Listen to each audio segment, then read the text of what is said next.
ఏమైందిరా నీకు? నాకు ప్రేమ పిచ్చి పట్టింది గురుగారు. ఒరే ఏ అమ్మాయి అయినా నీ మొహం చూసి ప్రేమించిద్దంట్రా? భలే చెప్పారు గురుగారు.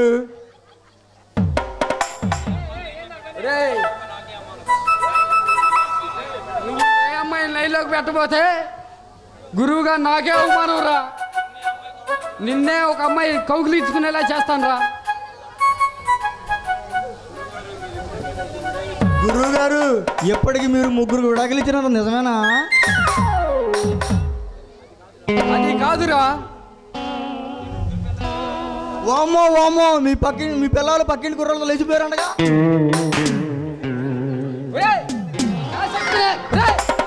శంకిస్తున్నావా?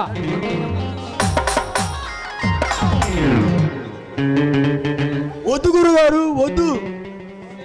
ఒరే శిష్య, నీకు ఒక దైవ రహస్యం చెబుతాను రా. ఏమిటది గురుగారు? అమ్మాయిని ఎలా పట్టుకోవాలో, వాళ్ళని ఎలా లైన్లో పెట్టాలో ముందు నేర్చుకో. అలాగే గురుగారు. నా లెక్క ప్రకారం పెట్టే కొద్ది ఇంకా పెట్టాలనిపించేదేరా ప్రేమ అంటే.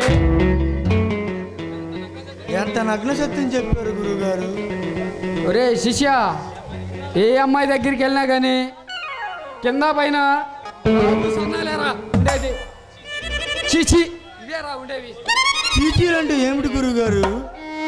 చీచీలంటే అదేరా.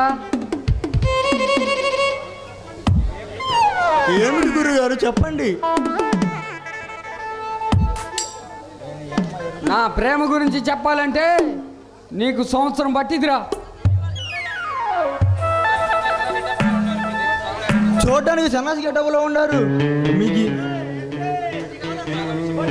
దగ్గర చాలా విషయం ఉంది గురుగారు. నేను స్టేజీల మీద నాటకాలకి మేకప్ వేస్తూ ఉండేవాడిని రా.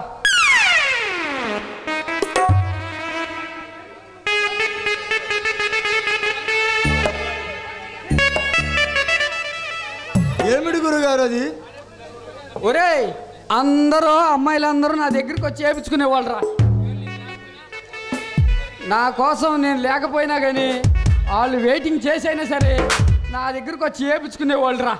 ఎవరెవరికి వేశారు గురుగారు మేకప్? ఒరే తమన్నాకి, హిలియానాకి, అనుష్కకి వేసాను రా మేకప్లు. అబ్బో అలాగైతే అర్ధచంద్రి చేశారనమాట. ఒరే అర్ధ సెంచరీ ఏందిరా, సెంచరీయే చేశాను రా. డే అండ్ నైట్ ఒకటే డ్యూటీలు రా. పదే మేకప్ వేసి అర్ధది మందన పెట్టారంటగా.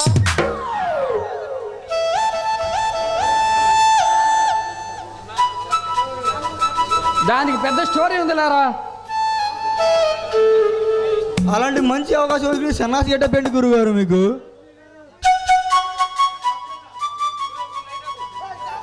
వచ్చేసి